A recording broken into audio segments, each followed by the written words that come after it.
Hey guys, it's Jared here with a new hack every week, and I'm really excited about this one. I've literally just spent hours and hours putting this presentation together because I really wanted to simplify what I do here because it is quite complex. This is the biggest hack I've ever done. It may go down in the history books someday, literally. And I wanted to get this right for you guys. So I've delayed on this one until I could get it right and plan out the best way to explain it all. But let's get into it. So this is Media Manipulator, and this is how you make journalists your puppets. They'll do your bidding for you, and they can blow your business up. And this hack is long. I don't know how long this video is going to go for, but it could be a little while because I'm going to have to give all of the details because I really want you to be able to pull this off if you do want to go for it. But firstly, what is this? So this is how I got an 8-figure valuation with 7 figures of investment due to heaps of press. The press was absolutely instrumental in me pulling this off. It wasn't just me. I was working with a team. I was living in a startup house, and I was the resident growth hacker. I got flown in to do this, and I spent months living there and working with them to pull this off. I can't say who the investor is, but you would know who it is, every single one of you. One of the biggest, one of the most wealthy men in the world. And we have, direct access to him, a great relationship, and it's all come from this. What I was able to do was get the number one article on TechCrunch for 4 days straight, which is just unheard of. Being the number one article for 4 days straight is just a little bit insane. And I'm going to show you how you can replicate this. So if you have a big project that you want to do, this is how you do it. So just a bit of a disclaimer before we get right into the guts of this, guys. Firstly, this will not work if you half-ass it. This isn't something that you just do half of what I say and you just kind of slap it together and give this a try. You have to commit to this. So look, you may want to watch this video out of interest or you may want to actually execute it. It's going to be interesting no matter what, but I would just say proceed with caution. If you are going to do this, do it properly. Seriously, it won't work if you half-ass it. It just fucking won't work. So also this is not for amateurs. This is if you want to do like $1 billion company. This is how you do it. This is how you get your first round from nothing. This is how you blow something up if you've got your first round. This is how you do something big and you try to take on the titans. So just a pro tip: agencies fucking suck. I'm still dirty about this. Amazon, like AWS, gave us 50 grand in PR credits. Really cool of them. And that's because, we have such big projects. This is for a messaging app we did this. And basically, they almost fucked up our entire campaign. This PR company, not Amazon. Amazon are fucking awesome. But this PR agency that they used and they gave us credits with, oh God, they weren't writing back to journalists on time. They just totally fucked the things up. They would have ruined the whole thing. So we took it back over. Lucky we took it back over and it all worked out all right. So let's talk about the components. Because there's quite a bit to this and I am going to break this down. I just want to give you a top level overview to start with. So firstly, there's your story. You need to have a good story or the media is just not going to run it. If you've got a shitty product, a shitty story, if you're not going to help them and give them the story, it's too much work for them. They're not going to make a story out of what you're doing. There's a million stories out there. You've got to force this. You have to have an objective, and I'll get into what that should look like and what it was for us. You need to do a lot of planning. And we spent weeks on this, and it was worth it. I'm not saying you need to do weeks, but you need to plan really thoroughly, and you'll see why. Execution, I'll get into that, how you do it. And then iteration and adaptation, how you take this on as you go. So as non-hacky as this needs, you need a story. Journalists are not going to write about shit. They have plenty of shit to write about. You got to give them something that's exciting. You need it to be a cool story, to be honest. So here's the story that we had. We're a messaging app.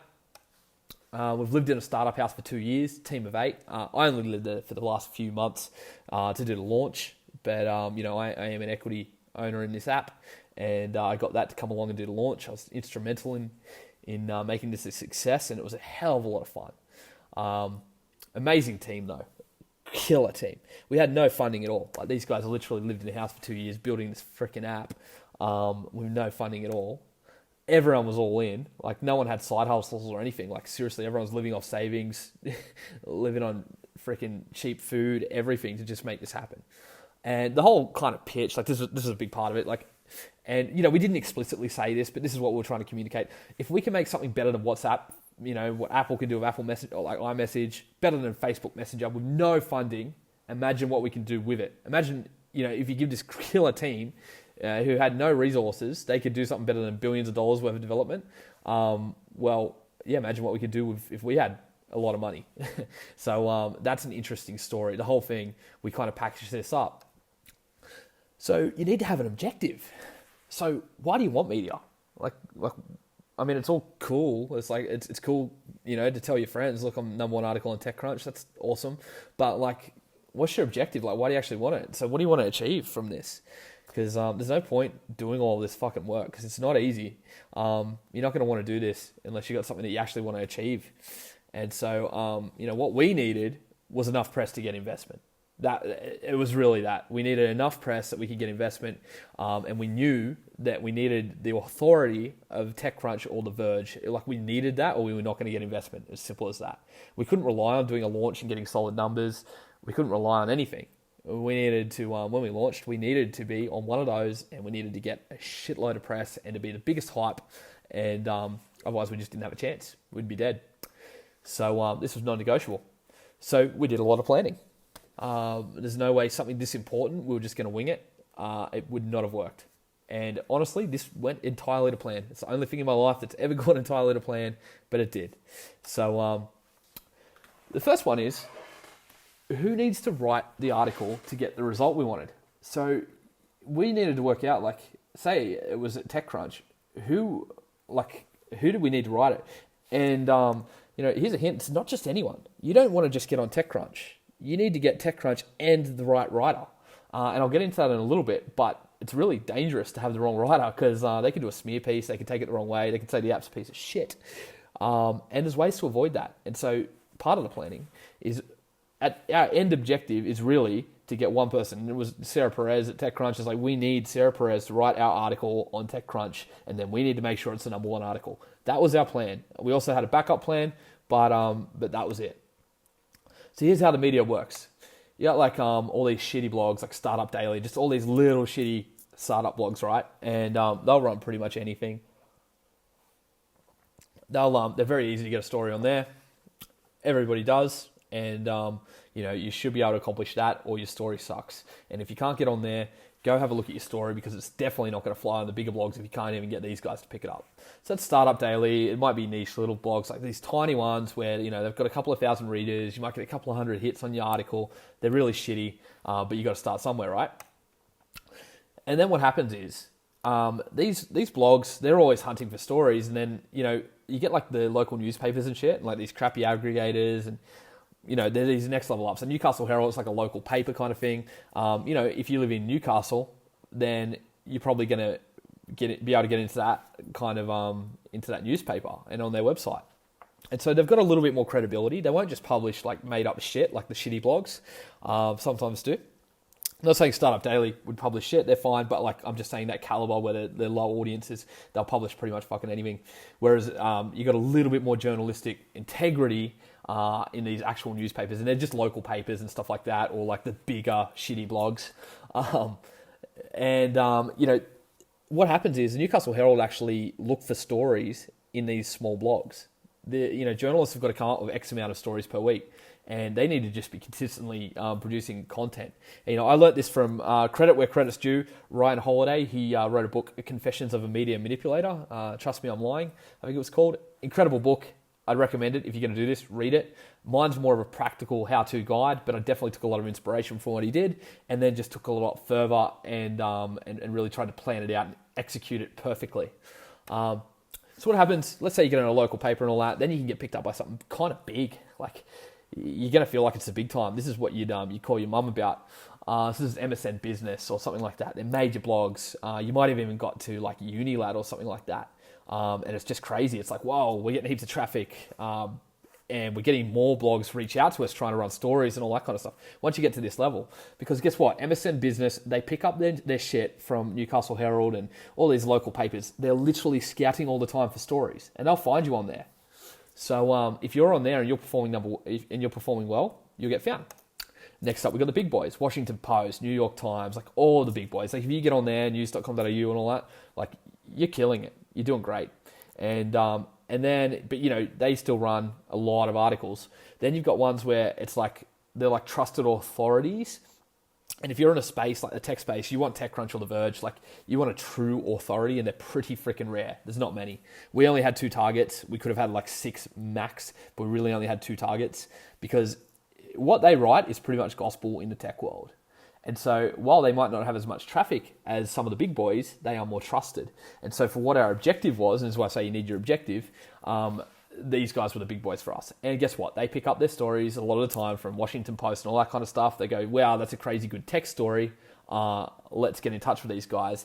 And they actually make quality stories. So they will actually have to do an interview and all that kind of stuff. So, that's how the media works. And so I'm going to show you how to game this.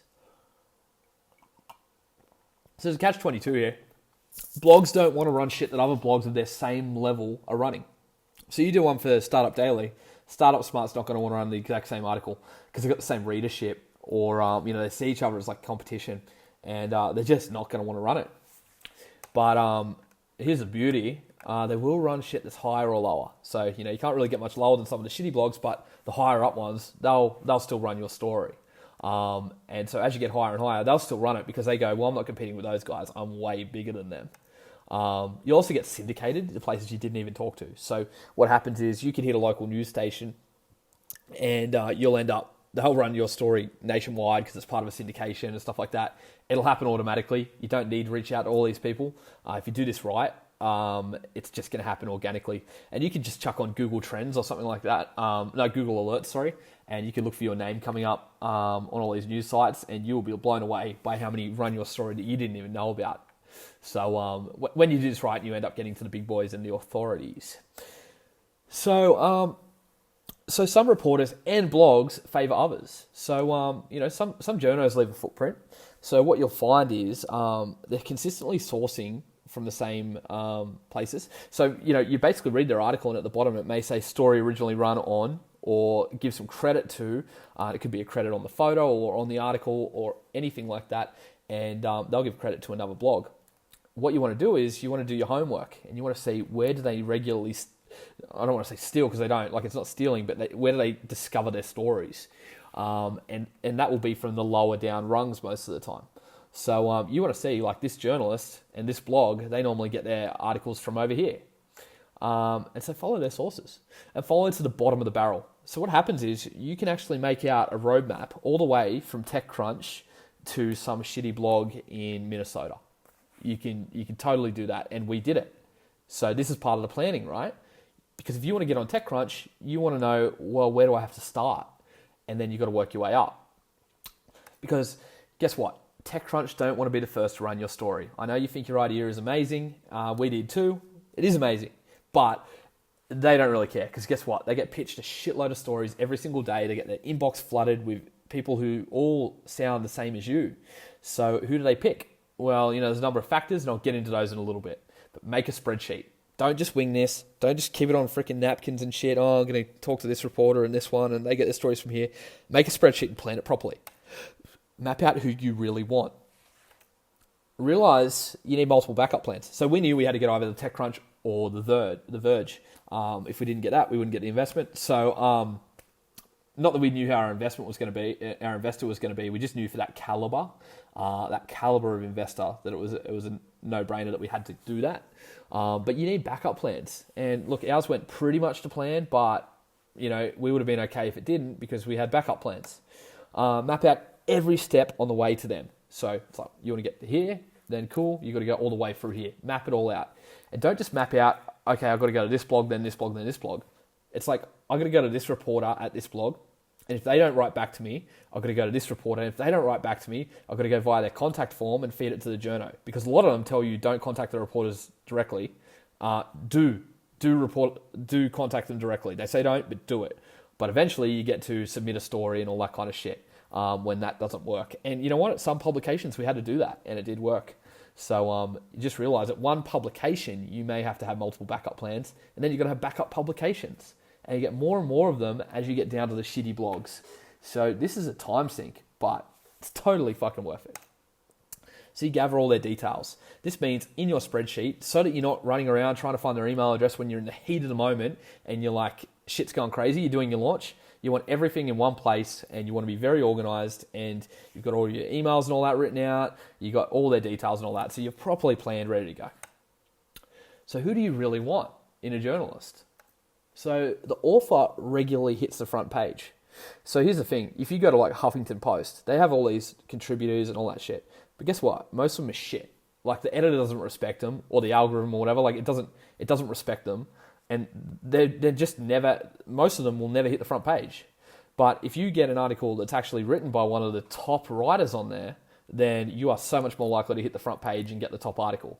And well, what do we need to work our way up? We actually need to get the top article. It's not just like, oh, these guys ran our story. It's like, no, I'll show you how it works, but we need to make sure that you're killing it on there. You can't just be on there. So that's part of it. They're going to write positive stories. So we had a choice between Sarah Perez at TechCrunch and then this other guy. I can't remember his name. It's been a while now. But he wrote really negative stories. He burnt down a few startups, just really destroyed them. And we're like, fuck. This could go either way with him. Didn't want to throw 2 years away, so we knew who we needed. She writes positive stories. And so our story was so positive, you can still go find it. It was so positive that people actually commented saying, like, getting into the reporter saying this is a fluff piece, it must have been a paid article. And I guarantee you it wasn't. It was just that fucking positive because we picked our right target. Because guess what? She writes about our space regularly. We said, like, hey, loves your article about this, which was something quite similar. Like, we're quite similar to this, but we're a bit different in this way. She was genuinely excited about what we were doing, but not at first. Obviously, because she gets messaged about messaging apps every day. We had to work our way up to her, and I'll show you the process. So here's the assets you're going to need. I told you this was going to be a long one, guys. But if you want to pull this off, I'm giving you all my best shit here. Then I'm really holding nothing back. So here's the assets you're going to need. You're going to need a press release. You're going to need a media kit. You're going to need multiple hooks for follow-up. You're going to need multiple exclusives ready at hand. And I'm going to get into each of these guys. You're also going to need data, contact emails, and all that kind of stuff, which I mentioned before. You're going to need that spreadsheet. Let's talk about press releases. So you've got to think about, like, journalists. They've got to pump out a shitload of articles. They don't know what's going to stick. They've really got to get them out the door pretty quick. And so they don't want to be like old school reporters where they're like digging around for information. They don't want to be like that. You've got to hand it to them. And it's got to be engaging. Like your press release needs to get them excited. It can basically be copy and pasted by lazy journalists. So especially at the bottom of the chain, they will really do this. Top of the chain, TechCrunch, they're going to want to do an interview and write their own fucking story. But at the bottom of the chain, you can guarantee that some publications are literally going to copy and paste your press release.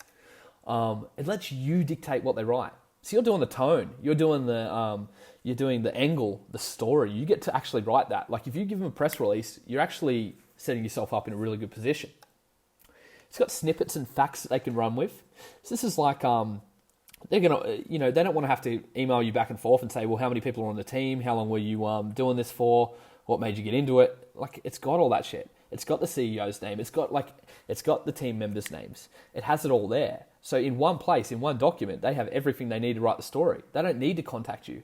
And guess what? Some journalists will not even write back to you. They will literally take your press release, write the fucking story, never tell you, and then you get a Google alert popping up, and guess what? They've ran the story, and they just forgot to fucking tell you. So they're busy people, I get it, but this is how powerful these press releases are if you do them properly. So, it's got these snippets of facts that they can run with. Research it. Like, honestly, copy what successful startups have put out in the past, especially in your space. Don't just wing this. Don't just write it in one go. We did multiple iterations. We really planned the fuck out of this. We had a look at, like, what does everybody else do? The successful ones, especially. And also, what are the bad ones? That just, you want to see bad examples too. And look, here's the thing, and this is where people fuck up so badly. This has got to be a statement of facts. They're a journalist. They're supposed to be unbiased. Yes, they're copy and pasting your shit, but they're not going to paste some piece of shit fluff piece that puffs you up and makes you sound like Superman. They just won't use it. So yes, you paint yourself in a good light, but you also make it a statement of facts. And just don't fuck this up. if you got questions about this, you need me to review one of your press releases. If you're actually going to do this, I will help as much as you need, free of charge, because I fucking love this hack. So this one was a life changer for me. So anyway, continuing, you need to give them a media kit, and this is where people get lazy. They don't do this, and if you do this properly, it can work really, really well. So what's a media kit? It makes it easy for them. So, it's basically got your logo in multiple sizes and formats, like inverted as well. So like if you've got a white logo, give them the black version too, because you never know where they're going to run it, what they're going to watermark it on, overlay it on, what they're going to use it on. You have no fucking idea their use case. Give it in multiple formats. You don't know if they're going to make a video out of this. Sometimes they do, which means don't just give them a high-res PNG, give them small JPEGs, give them SVG, give them every fucking format imaginable, because you don't know. And you don't want to make work harder for them, or they just won't run it. It just goes into too hard basket. It's got photos that they can use. So you want photos of your team. You want exciting looking photos. Photos from if you're doing an app within the app. Photos of your product. Whatever you got to give them lots of photos, lots of angles, lots to choose from. And here is the important one. It's got exclusive stuff for them. And this is where everybody just fucking spam emails, every reporter, rather than going, here, we've made an exclusive media kit for you. It's got photos that no one else is getting. You're special to us. Just imagine that when you're a reporter, right? This person's saying, here's an amazing press release. It's better than what all these other dickheads are sending me. It's got all of their assets. All I need to do is upload it. It's pretty much written for me. Everything's ready to go. And they've made it exclusive. So I don't look like I'm just copying everybody else's articles. It looks like we've actually done our own reporting, because that's what it is. It's like, it looks like they've done their own reporting. Make it look like that. Make them look like a superstar and make their life easy. Sorry if I'm talking fast, guys. Had a lot of coffee. It's 3:00 in the morning, and I've got a lot to get through with you guys, and I don't want to miss anything. So, this is the media kit. Totally essential. Make it, like, package it up. You'll have a generic one that you send to the shitty lower level blogs, but anyone that's one of the bigger ones, you want to package something up for them, 100%. Follow up hooks. So this is where it gets interesting. You know how I mentioned that we wanted to get Sarah Perez to write it? I think we had 5 unreplied emails to her. We sent her 5 emails. She didn't even write back. Guess what would have happened if we had have written her the same email or the same hook, the same angle every single time? By the time she actually took notice of us, she would think we were absolute amateurs. She'd think we're idiots. It's like these people kept spamming me over and over again for weeks and weeks with the same story. I obviously don't care about it. They can fuck off. You can't keep sending the same shit to people. It's annoying. You need to have new assets to show them. New product shots. Look, we're leading up to the launch and we just decided that we're going to do this new feature that's never been seen before. Blah, blah, blah. Make a new angle out of it. Make it exciting. It's something new for them, because you're going to actually email these people a number of times, warming them up, which I'll get to. So you need new stuff that you haven't told them. And don't blow your load too early here. You got to be like, I haven't even told you the best part yet. And you kind of give them an out. So you want it to, they're going to feel rude for ignoring you. So even though they have to ignore people because they get bombarded by every startup, in the world is hitting these people. You want to make sure that they've got an out. So when they do finally talk to you, they can be like, I just didn't quite get it until you mentioned this part. And yes, they were just freaking ignoring you, but you gave them an out. And it's like, of course you didn't talk to me. I forgot to tell you the best part. And you just make it easy on them. And it's because you want to have a real relationship with these people, and you want to make it as hassle-free as possible. You want to give them exclusive content. As I mentioned before, TechCrunch do not want to run the same story as some shitty no-name startup blog. You need to give them something that no one else gets. And that could be about special features. It could be different stuff. We were really strategic here.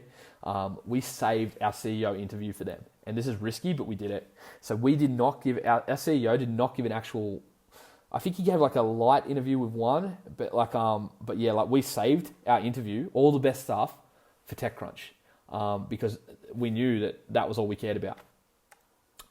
Plan it out. Really got to plan this all out. So you got to email reporters weeks ahead. So the first time they hear from you should not be, hey, we've launched blah, blah, blah. It's too late. Yes, they're going to ignore your first emails. It's fine. But when they go and check, they're going to go, well, shit, this guy's actually persistent. He's been sending me stuff for weeks. Or they might have seen you around.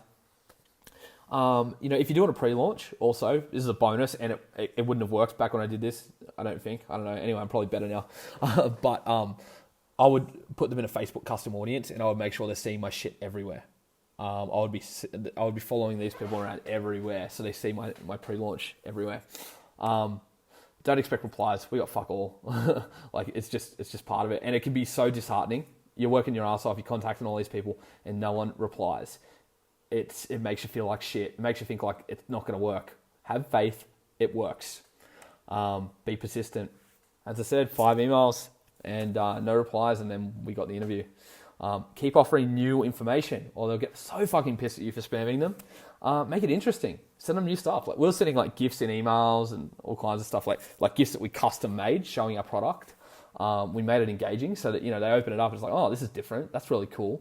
Even if they don't reply, it's not worth a story yet because it's just, we're pre-launch. At least we're showing them cool shit. So plan all that out. So let's assume you've got it planned. You sent warm-up emails to the journalists. You've got them all warmed up. You've got all your assets ready to go. You've got your media kit. You've got your press release. You're ready to pump it. Be careful. So some journalists are going to want to run with this straight away. These little startup blogs, they'll want to run it pre-launch. They'll want to be first. Everybody wants to be first. And so there's this magic word that we use. It's called embargo. What embargo means, and you've got to put this in your subject line, you've got to say embargo until a certain date. This means, and this is like, they have to honor it. It's like journalist code. It basically says you can't run this story until this date. Now, you may give somebody the jump, because if you get to TechCrunch, everybody else is going to get the shits that you broke the embargo and you let them run it first, but it doesn't matter because you achieved your objective. Remember, we've got an objective.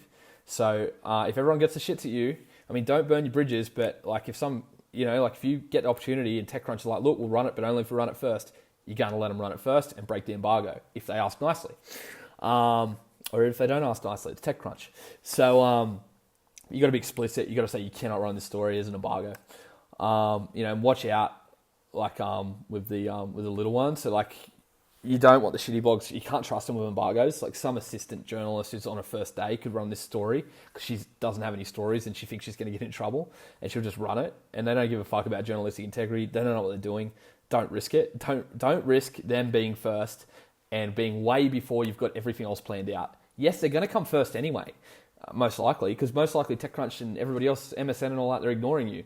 They're going to come first anyway, but you want them to come first when you want them to come first because you've got a plan. So don't risk that. When the embargo ends, it's going to be quiet. And guess what? Those major journalists, they just think you're another dickhead with an idea, and they think that you think PR will fix your shitty product. So most people have a shitty product. 99% of the time, people have a shitty product. It's not worth writing about.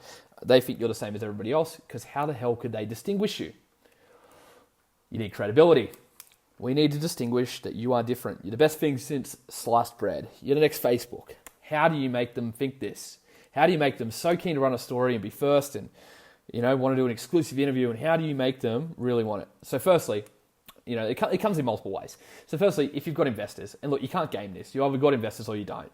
You can't bullshit them. You can't act like you've got one if you don't. You can say that you're talking to people, but everyone fucking says that, so they know you're full of shit. So you can't game this, but if you do have investors, it's going to help because it gives you credibility. And, that could be the story itself. Look, we got investment. That is an angle. You get on Product Hunt or something similar. You can game this. And so if you need me to do a video about getting on Product Hunt, like we were number 1 for a while. I think we ended up settling at number 2 for the day. Got a shitload of hunts, of likes on there. I have a full methodology to that too, and I gamed that really fucking hard, and it worked out. And that was instrumental here because it gave us even more credibility. But I wouldn't say it was the main thing that made us. It's the rest of it. Journalists trust other journalists. So they've got to get the stories from somewhere. They've, taken a heap of stories from some other reporter. What's one more? It's never blown up on them before. It's never gone wrong. So they'll just take one again. So you really can game this. You can make sure, because as I say, we start with the shitty blogs. We work our way up. So if other journalists run your story, then the ones higher up are more likely to run it as well, because that's where they get their stories anyway. If your story performs well on other blogs. So not only did this other journalist run it, it's now crushing it on that blog. Guess what? We can fucking game this. And this is one of the most fun parts of the whole exercise. this is where it actually gets interesting, because we can game that.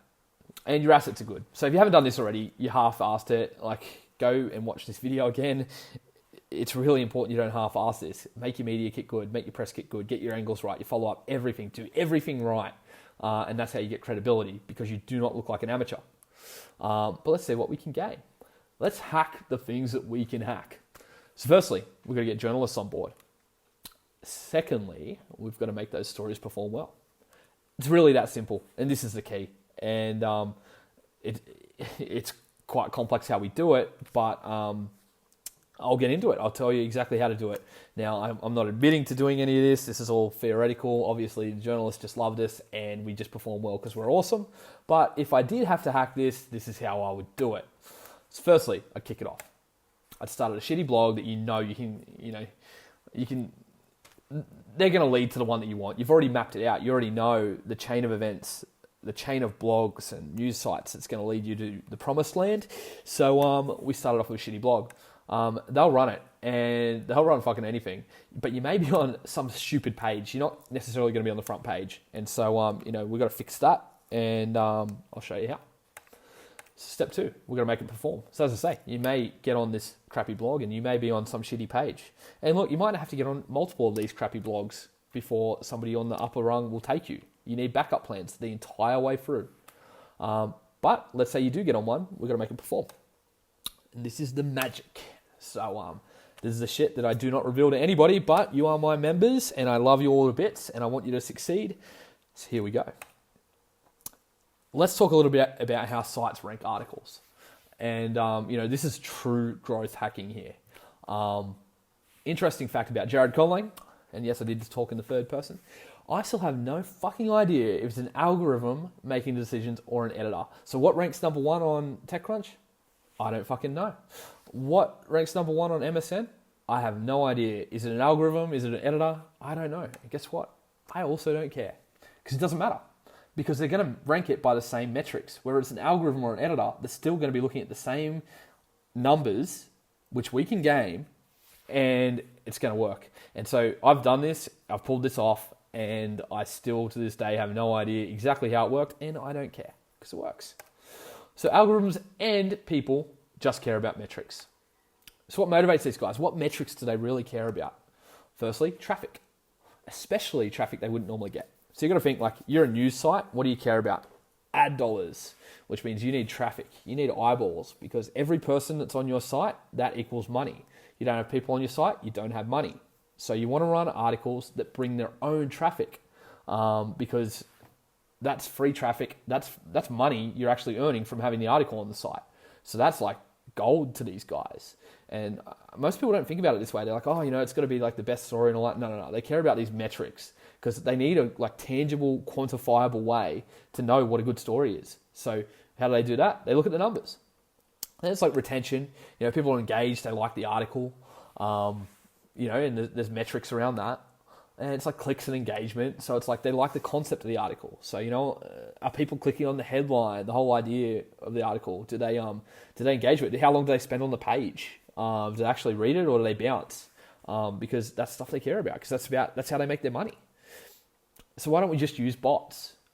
Because you might be thinking, like, if you've done a bit of growth hacking, you might be just thinking like, oh, well, we can just run bots, like, fake traffic. Why can't we just do that? Like, there's 2 main reasons. Okay, guys.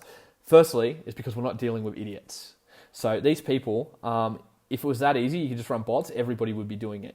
And they're just not idiots. Step number 2, reason number 2, they're not idiots. That's literally all it is. Whereas an algorithm or an editor, they're not idiots. They know if you're running a fucking bot. You got to be smarter than that. And so, and you know what? This is a barrier to entry, right?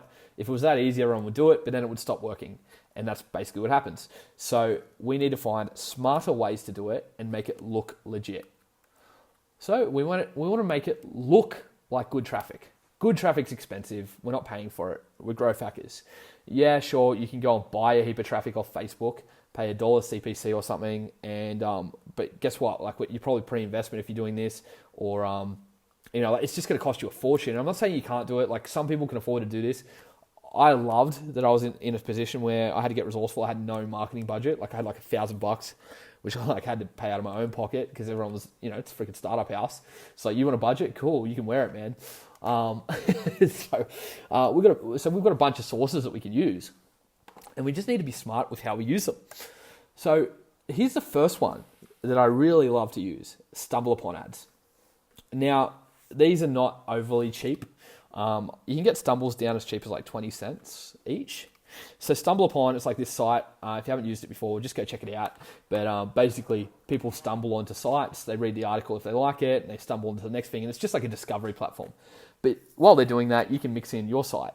And it actually loads the entire page. It's not like they need to click on anything. It actually loads the page. And they spend a certain amount of time on there. And if they find it of interest, they'll stay on there. Here's the thing. In the analytics, this shows us social traffic. So that's not like bot traffic. Bot traffic will show us like, shitty stuff. They're not staying for long, or it's like, they can normally spot a bot. This is real people with real IP addresses in real locations. And it looks like social traffic. So like for their analytics, they're just like, oh shit, this is good traffic. It's coming straight to this article. It also looks like they're engaged, they stay on the page a little while.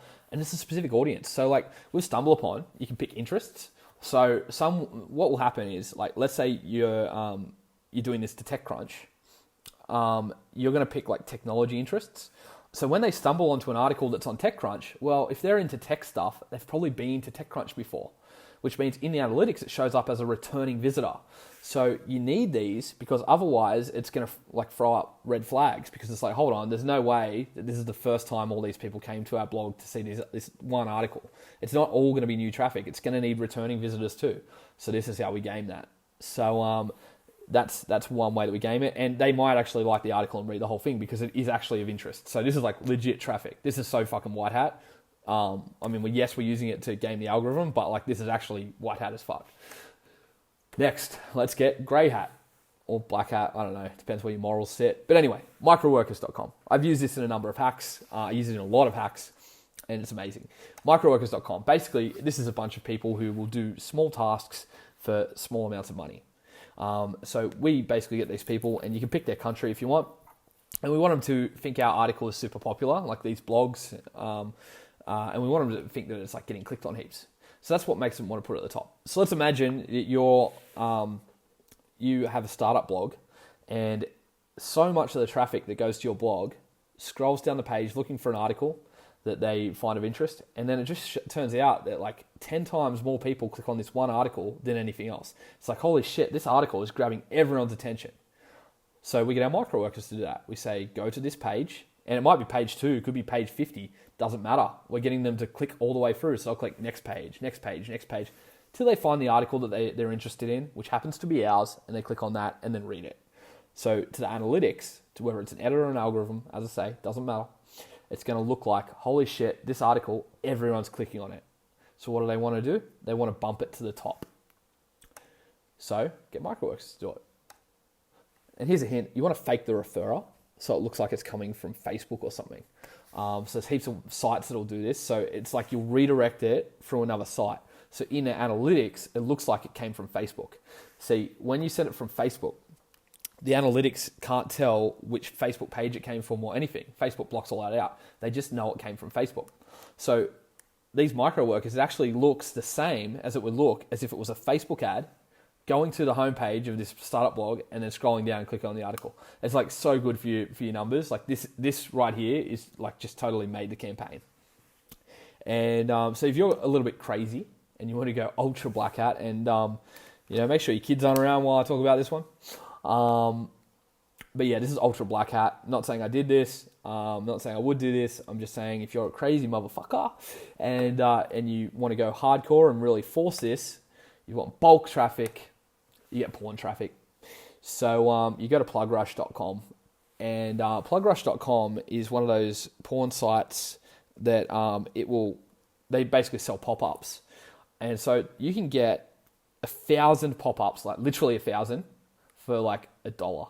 Like it's so cheap, it's insane. So you get pop-ups and you fake the referrer. So you use a tool like hidereferrer.com, and there's heaps of them out there, play around. And so it looks like it's Facebook traffic, right? And guess what? The beauty of a pop-up is they take a while to close them. So they're like, doing their thing. And you can actually get these ones called pop unders. So it actually, like, it doesn't pop up over what they're doing. It like pops up in another window behind what they're doing. And so like it stays open for some time. So the metrics look like this person actually read the whole article. They've been on there for ages and they came from Facebook, and you can get thousands of them for peanuts. So this is very black hat. This is like, you're being real dodgy here, but hey, if it's going to make you millions of dollars, well, give some of that to charity or something. And you can mix in mobile redirects. So this is another thing they do. They like open up a new tab in a mobile. It's like a mobile redirect. And so you want a balance of devices too. So you want to have like heaps of mobile traffic and desktop traffic, and you want it to look pretty legit. And so if you want to be really analytical about it, and I'm not saying you have to, because honestly, these guys are way easier fooled than you would expect.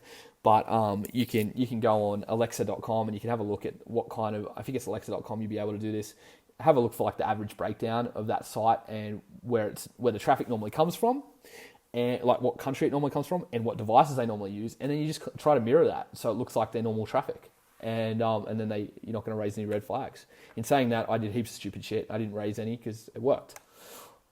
Now, so you don't think I'm a bad guy, I'm going to do some white hat as well and just bring it back nice and legit. Just balance it out a little bit. Get an email list before you launch or before what you're doing. Get them to all go and check out the article. It's that simple. And we did this. We did this with Amity. We did it in a big way because we ran like a viral campaign beforehand, which I'll share as another hack. We did like a pre-launch viral campaign. Really cool. As I said, I'll do that as another hack. But we had an email list. We drove them all here. Got them to share it with their friends and all that kind of stuff. Totally white hat, and it should be part of what you do because you don't want to be doing stuff completely black hat because you want it to be like... See, here's the thing. The media wants you to win. They want all this traffic. They want to have your article do great. They actually want all of this. They're totally motivated for all this. They don't, but they, if they see you doing something really dumb, they're going to have to put their foot down and stop you. So if you have like some plausible deniability, if you're throwing in some good traffic with your dodgy shit, then it's going to look legit enough that they don't do anything about it because they go, oh, look, it's a little bit suspicious, but we know all this traffic's legit. So let's just give them the benefit of the doubt. And they want to do that. So I would say like mixing in some white hat, definitely do it because it's just really protecting you and making it look like give them some doubt that you're being a black hat badass.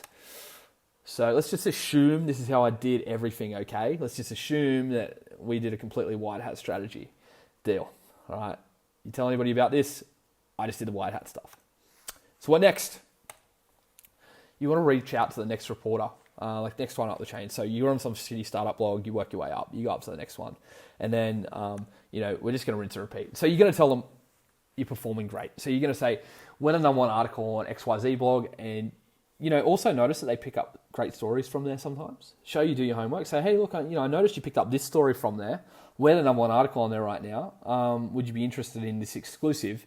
Because we've got some stuff we're really interested in being in what you do, and we've got some exclusive photos and this angle for you. Here's all our stuff. That's really enticing to them because they want to pick up stories. It's performing great. They already pick up stories from there. You did your homework. You're being cool about it. You're giving them exclusive. Why would they not do it? Like, they actually have no reason not to do it. As soon as you get on there, you rinse and repeat the what you did before, and you blow it up until it's the number one article. So rinse and repeat until you're at the top. You'll end up at your target if you've done this correctly. Like, you will work your way all the way up the chain. Look, it's not like I've done this 100 times, but this worked so perfectly, so to plan. It was insane. And it's because no one puts the effort in because it's fucking hard. There's all these steps. There's all this shit you got to do. You got to do it all really well. But if you do it, like, you're doing way better than anybody else. So here's a pro tip. If you're seeking investment, when you're the number one article on TechCrunch, or like whatever is your top one, it's the right time to ask your network for connections or reach out directly. So this is when you want to be talking to investors. This is the time because they'll get mad FOMO, and so I can guarantee investors will also contact you. Like, I guarantee it. It's just what happens. I can't really give advice on who to go with and all that kind of stuff, but at least now you'll have options and you'll get a higher valuation when people are acting in an area of scarcity where they're worried that everyone's jumping on this because you're the number one article on the biggest tech blog in the freaking world. So here's a question I regularly get anytime I talk about this. How much traffic do you need? So, it's a great question. I normally spend about $50 per tier. Break it up into the different types. Stumble upon and Microworkers and all that. Like, break that up. $50 is normally fine. Push it a little bit harder if it's not working. You don't need a huge budget. I was a dumbass, and I hit TechCrunch way too hard. So that's how we ended up number one article for 4 days straight. Is because I was actually drunk at the casino when I got the call that we finally made it to TechCrunch, because it took a few days after the initial articles, and it got filtered around. So it does take a few days, and it gets picked up and moved around and all that. Yeah, and I was at the casino, and then it was like, oh, we're live on TechCrunch. I was drunk. I'm like, oh, okay, I'll rush home and do my magic. And so I did like 10 times the normal budget I would do on everything. Maybe it was 50 times. I don't know. I was an idiot, and I just ran a stupid amount. I'm surprised we didn't get caught. Worked really well. So I'm lucky I didn't realize it's all worked out for the best. Here's a pro tip.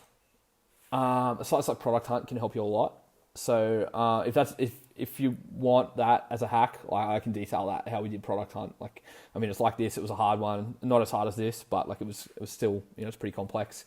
You can't really fraud them that much. You've actually got to do some things pretty white hat. But yeah, that gives you legitimacy. It's like that's a reason to follow up with, say a TechCrunch reporter or something like that. So just getting good numbers on your pre-launch. So that's an angle of its own. So if you can get any kind of good numbers, and that could be investment, that could be daily active users, that could be how many people you got on a pre-launch, on your email list even. That's an angle of its own that you can warm up reporters with, and one of the big ones might bite. As I say, they didn't for us. They do for some people. It's all about just put yourself out there. So I know this is hard. This is a 45-minute hack. This is significantly longer than anything else I've done. That's why I put it off. And I've been talking fast. This should have gone for 8 hours, but I talk fucking fast. So this took weeks to pull off. There's so much planning. We wanted everything to be perfect. We probably overkilled some stuff. If I did it again, it'd be heaps faster, but it did take us weeks. It's worth it if you're doing something big. If you're trying to compete with Facebook, if you're trying to do something big, if you're trying to, even not Facebook, let's say you're trying to do the next unicorn, if you're going to be the next Uber or something, seriously, if you want to be one of the big boys, you need to do this. Comment with your questions, because this is complex and I'm here to help, seriously, anything you got. So guys, thank you for your patience getting through all of this. I know it's a lot to consume. I really hope that somebody goes and does this. Reach out to me, because I will help you for free. I just absolutely love this strategy. This one was life-changing for me. That was a really big win on my entrepreneurial resume. And it took a lot of work, but it was totally worth it. So, if you do choose to do this, it is worth it. Do not half-ass it. Do it properly. You will learn a lot as you do it, but I've given you all of the learnings that I got and my exact methodology. I can't guarantee this is going to work. If you've got a really shitty product and no story, it won't work. If you're doing something that's going to change the world, well, this is perfect for you. So once again, Jared Codling, new hack every week. And that is probably the biggest hack that I can give you right now. So thanks, guys.